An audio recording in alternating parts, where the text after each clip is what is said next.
Welcome to a crash course in pediatrics. My name is Dr. Shahid. I'm a general pediatrician and medical educator.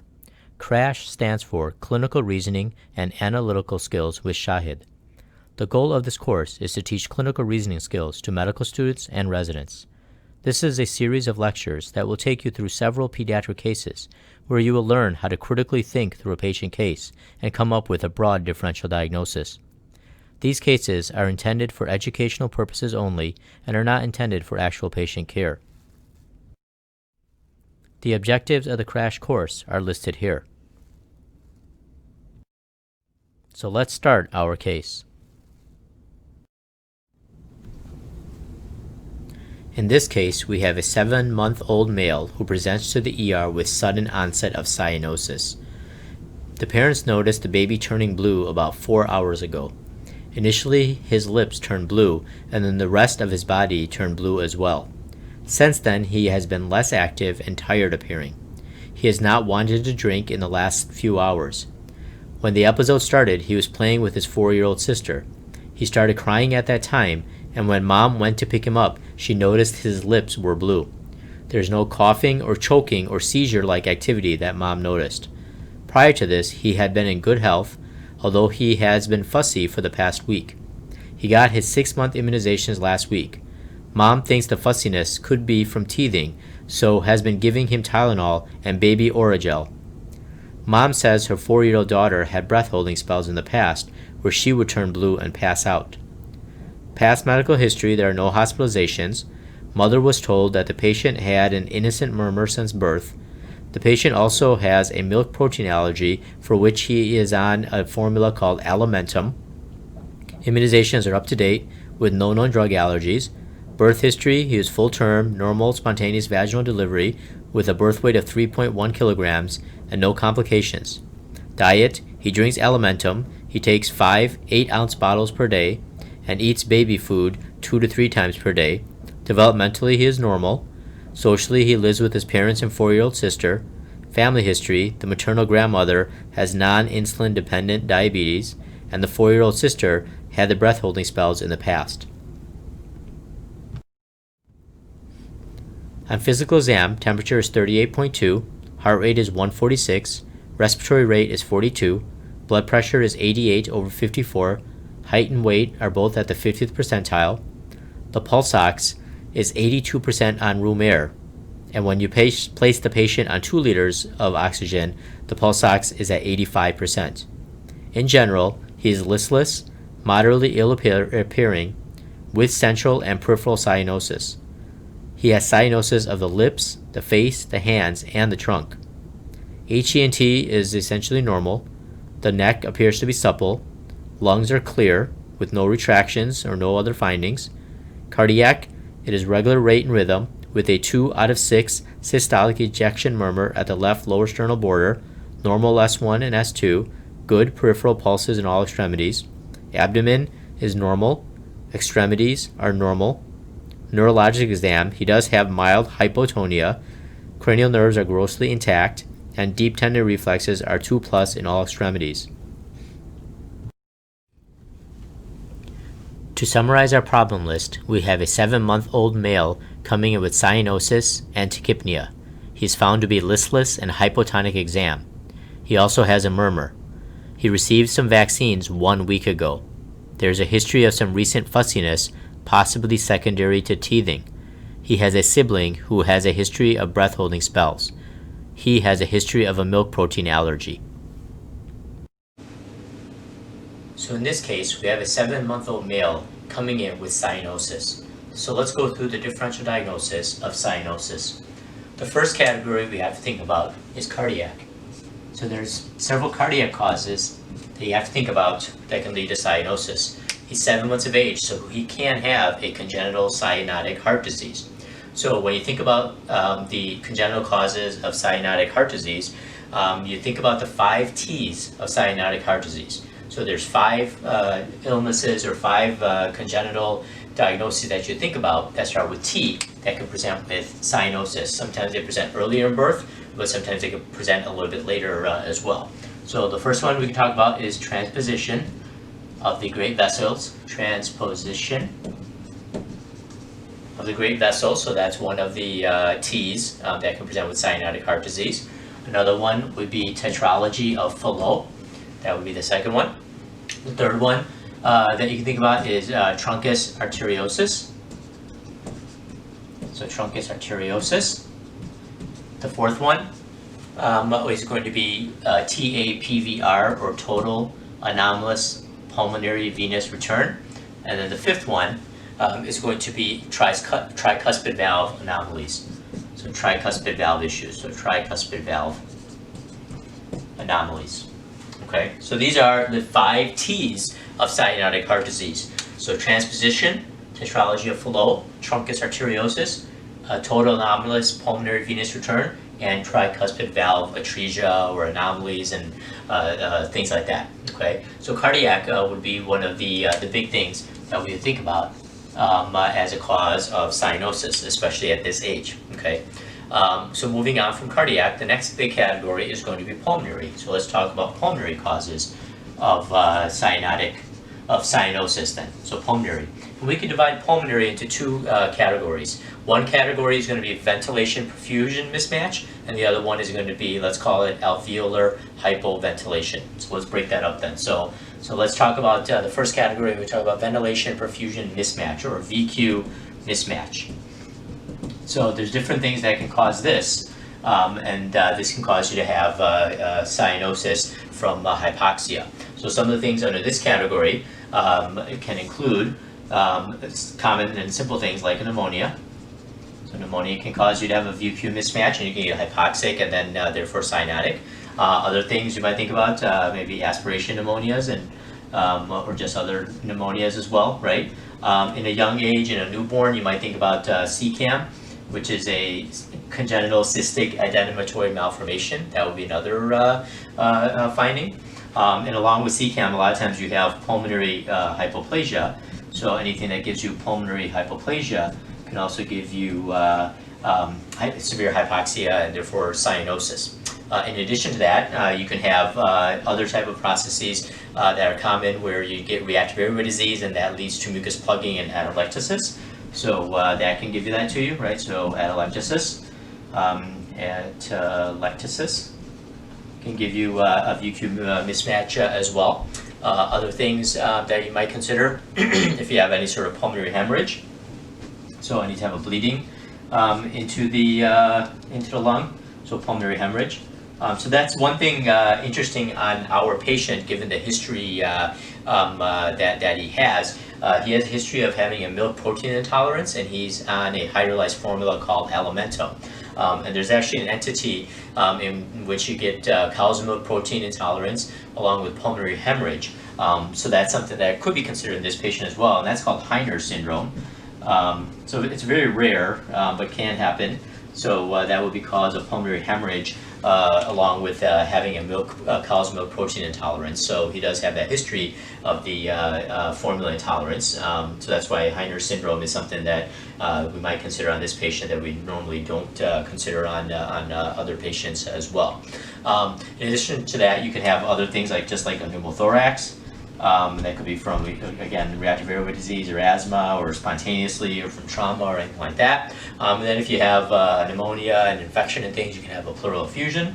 And that can also give you a VQ mismatch and therefore a hypoxia and cyanosis. So these would be some of the things that could give you a ventilation perfusion mismatch where you get severe hypoxia and therefore cyanosis. And then the other category I mentioned with pulmonary, we said was alveolar hypoventilation, right? So let's talk about that. So let's talk about things that will give you alveolar hypoventilation. So you have hypoventilation, so you have decreased ventilation, and you can have different causes. So you can have CNS causes, so CNS depression can give you hypoventilation. So if you have CNS depression, that can give it to you. So if you have like a meningitis or encephalitis or some sort of CNS infection, or if you had some sort of like a seizure, and now you have central hypoventilation because of the seizure that you're having, or if you have some sort of trauma or intracranial hemorrhage, and a bleed from abuse or trauma or anything like that, that can cause you to have alveolar hypoventilation or kind of like central hypoventilation as well. So all these CNS depression causes can give you hypoventilation from kind of a central apnea or a central CNS type of process. Or you can have some sort of obstruction in the airway and you have hypoventilation because you're not able to exchange air and you have decreased airflow. So you could have some sort of airway obstruction. So let's just call it airway obstruction. So in this patient, because he's 7 months old and has a sibling who's 4 years of age and they were playing together when the child suddenly started crying, you think about a foreign body. Foreign body aspiration, although you don't really get a history of like coughing and choking and gagging in this child, but still something to consider would be a foreign body aspiration. And then occasionally you can have some sort of, you have laryngomalacia or some sort of subglottic stenosis that all of a sudden gives you more of a kind of an obstructive type of process. So maybe a severe laryngomalacia or a stenosis, subglottic stenosis. Can also give you airway obstruction and therefore decreased airflow and hypoventilation as a result of it. A couple other things that you might consider in this category. This was primary CNS, but you can also have other neuromuscular type of things. So if you have neuromuscular type of processes where you have some weakness because you have some sort of muscular dystrophy. So if you have like a muscular dystrophy or spinal muscular atrophy, anything like that, and you have weakness of the muscles, and therefore you cannot take deep breaths, and that can cause hypoventilation. So this is more central related, but this is more neuromuscular related. And can't get good airflow. So that would be another cause as well. And then one other thing for hypoventilation that you can think about is going to be like a breath holding spell. We do have a history of this 4-year-old sister who had this history of breath holding spells where she would actually go hold her breath and become cyanotic and then pass out as well. So it's possible that he's 7 months of age, a little bit young, but that's something to consider on the differential as well. It's going to be breath holding spells in addition to some of these other type of processes. So these are some of the initial things that you start to think about on a 7-month-old male coming in with cyanosis. You're going to think cardiac first. That's going to be a big consideration, especially in a younger infant. We talked about the 5 T's of cyanotic heart disease, and then you think about pulmonary causes with the ventilation perfusion mismatch and those causes, and then you have the alveolar hypoventilation and some of those causes of pulmonary causes as well. And then now we can move on and think about other type of organ systems that might cause you to have cyanosis as well, separate from cardiac and pulmonary causes. So other things to consider would be hemoglobin apathies. So let's create that up here as another category. So different hemoglobin apathies can cause you to have hemoglobin apathy can cause you to have cyanosis as well. So you could have things like carboxyhemoglobinemia and methemoglobinemia. So those are a couple that you would think about. So carboxy hemoglobinemia, and then methemoglobinemia. Methemoglobinemia is another hemoglobinemia would be another consideration as well. And then you can have other hemoglobinopathies that give you kind of hyperviscosity type of processes and hypercoagulable type of states. So hyperviscosity and hypercoagulability can sometimes give you severe cyanosis and hypoxia as well. So these are a couple other considerations. Carboxyhemoglobinemia, typically you get the history more likely to be in the winter months where people are using their heaters and furnaces, and that can cause a carbon monoxide leak. So that you might get that history as well in that category. Okay, then moving on to other things, and it's kind of pulmonary related, maybe the next category, but we'll call it like diffusion impairment. So let's just call that diffusion impairment. So it's related to pulmonary things, but we'll just make it a little bit of a separate category. So different causes of diffusion impairment. So if you have things like pulmonary edema, That can cause you to have severe hypoxia and cyanosis. You can have like pulmonary fibrosis, so various causes of pulmonary fibrosis. Again, can give you hypoxemia and cyanosis, and then you could have a different type of interstitial lung disease. So we can put that here as well. So interstitial lung disease. From various causes that in itself has its own differential as well, but that basically these cause diffusion impairment, and that will cause you to have severe hypoxia and therefore cyanosis. And then we can just kind of call this the last category kind of other things. And throw in a couple things here that can give you severe hypoxia and cyanosis, kind of systemic type of processes. So it's anything that leads to shock. So septic shock, cardiogenic shock, neurogenic shock, distributive shock. So any type of shock type of state can give you poor perfusion, hypoxemia, and therefore cyanosis as well. So related to the shock, anything that gives you hypotension.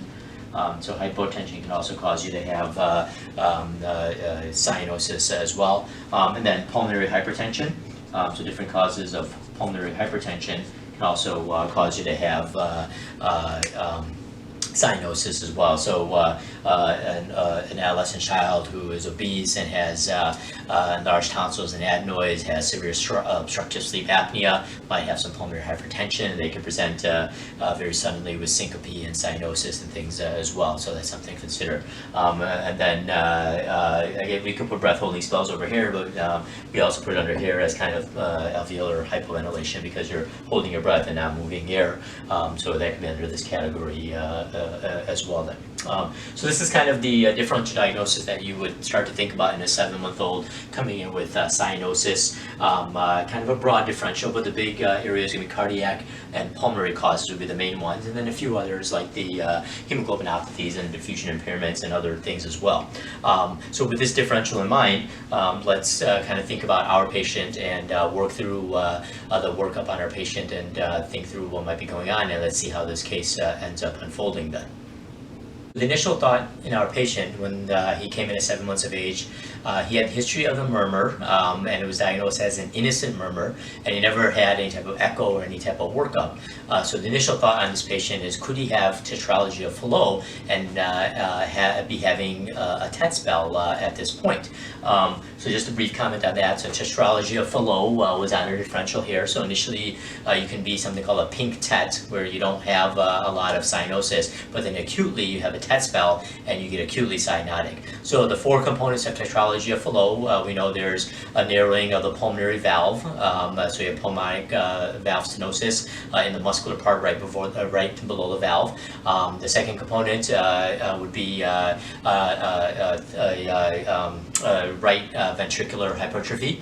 Also then you would have a VSD as a third component, and then the fourth component is an overriding aorta. So those are the 4 components. So typically what happens is that when you have a pink TET, because of the pressures, you usually have left to right shunting across the VSD, and you don't have any cyanosis. But when you have a TET spell, you get acutely cyanotic, and you have acute blood being shunted right to left instead of the normal left to right. So what happens is that when a baby is crying and you have increased catecholamine release, you have worsening of the pulmonic stenosis because you have spasm of that muscle right before the valve. So you have worsening of the pulmonic stenosis, and that drives the blood because of increased resistance from the right ventricle to the left ventricle. So you acutely have right to left shunting, and you get acute cyanosis during a TET spell. So the initial thought in this patient was that could he be having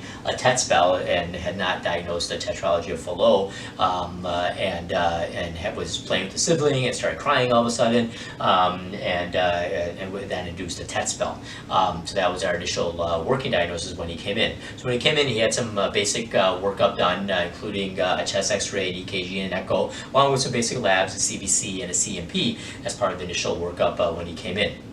His CBC was totally normal. He wasn't anemic or anything like that. And his complete metabolic panel with his electrolytes and LFTs and kidney function, everything was normal. We got chest X-ray on him, and his chest X-ray was also normal. It did not show any changes in the heart or the size of the heart. Typically, with tetralogy of Fallot, you would get what is referred to as a boot-shaped heart. So he did not have a boot-shaped heart on the chest X-ray. So that made tetralogy maybe a little bit lower on the differential. He had his EKG and echo, which are also actually normal. So we, in essence, rule out a tetralogy of Fallot and a TET spell causing this acute cyanotic episode. So then we kind of looked into things a little bit further at that point. So when he came in, he was cyanotic and he was saturating around 82% when he first came in. And then he got started on some oxygen, some 2 liters of oxygen by nasal cannula, and his O2 sat stayed around 85%. So it did not really go up despite the oxygen. So then at that point, the child had a blood gas, arterial blood gas, and this is what his blood gas numbers came back at. So his pH was 7.42, his PCO2 was 38, and his PO2 was 175, and his bicarb was 23, and his O2 sat on the blood gas was 99%. So this is what his initial arterial blood gas was showing on the 2 liters by nasal cannula. So a pH of 7.42, a PCO2 of 38, a PO2 of 175, and a bicarb of 23, and a pulse ox reading and O2 saturation on the blood gas of 99%, which is a little bit unusual because the pulse ox reading was 85%, but the O2 saturation in the blood gas was 99%. So that was a little bit unusual, and we had to think about what might be causing that. So we thought maybe it's a pulse ox, the pulse ox wasn't working right, so we changed that, and it was still at 85%. So then we said, okay, we need to look into this a little bit further, and if you really want a good measurement of a blood gas, then you really need to do something called coaximetry. So coaximetry gives you a better reading of what the oxygen saturation is, how much deoxygenated hemoglobin there is, and if there's other types of hemoglobin, it will tell you that as well then. So coaximetry is important to get when you have a discrepancy between your pulse ox reading and your O2 saturation on a blood gas then. So he had a coaximetry that was done, and that blood gas analysis was done at that point. And what that showed was that the oxygen saturation actually was not 99%, as this calculated oxygen saturation based on a PO2 of 175 was actually not correct. And his oxygen saturation on coaximetry was actually 70%, and he had a met hemoglobin level of 30%. So his cyanosis was because his oxygen saturation was actually 70%. And then he had 30% met hemoglobin as well.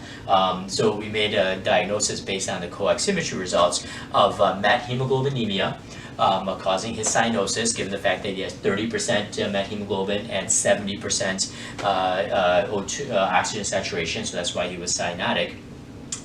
And the one risk factor, or the reason he probably had met hemoglobinemia, was, if you remember the history, Mom said that he was kind of fussy and had been teething, and Mom used a product called Oragel, which is basically a topical anesthetic, and met hemoglobinemia can be caused by topical anesthetics that contain prilocaine and benzocaine or lidocaine. So this Oragel contains a topical anesthetic that's used for teething and local pain relief, and because of the Oragel that was applied to the child's gums with some systemic absorption, he ended up developing met hemoglobinemia as a result of that topical anesthetic that he was being given for the pain from the teething.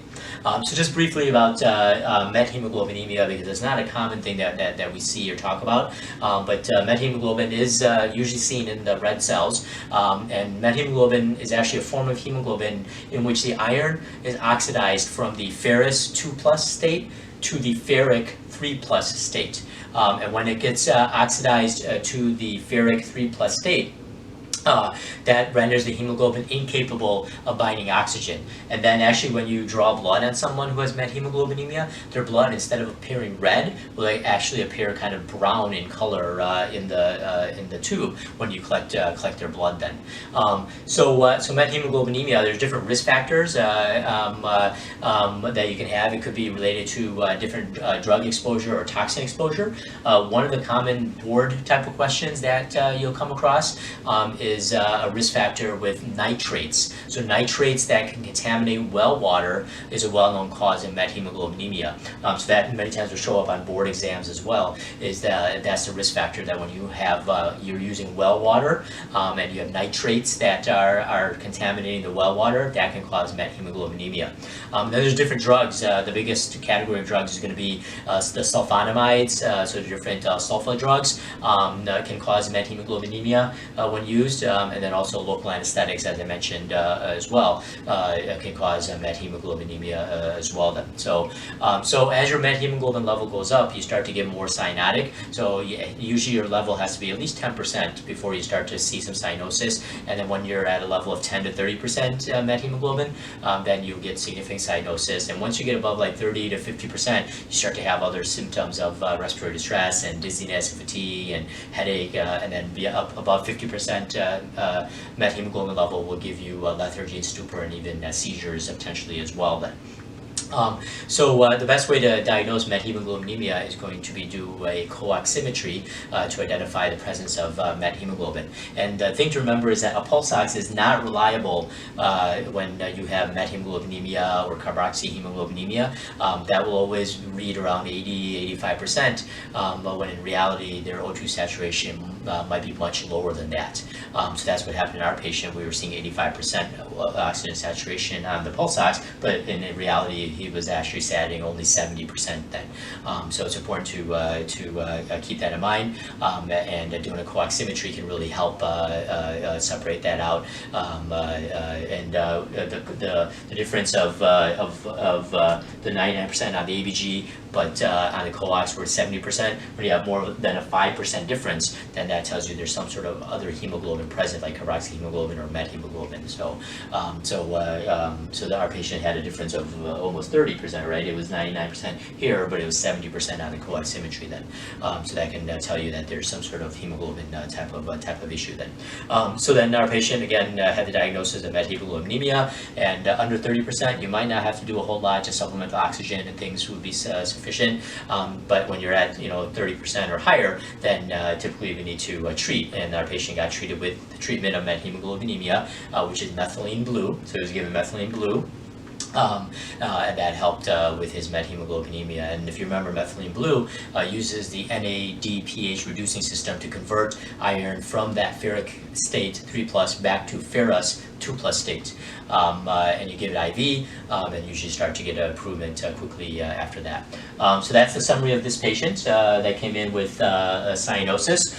It turned out to have methemoglobinemia from topical anesthetics being used to help with pain control from his teething, but a broad differential diagnosis that you got to think about: cardiac and pulmonary, various pulmonary causes, and other things as well, and an ABG, but especially a coaximetry is very important in these type of patients. So hopefully this gives you an idea of how to approach a cyanotic patient.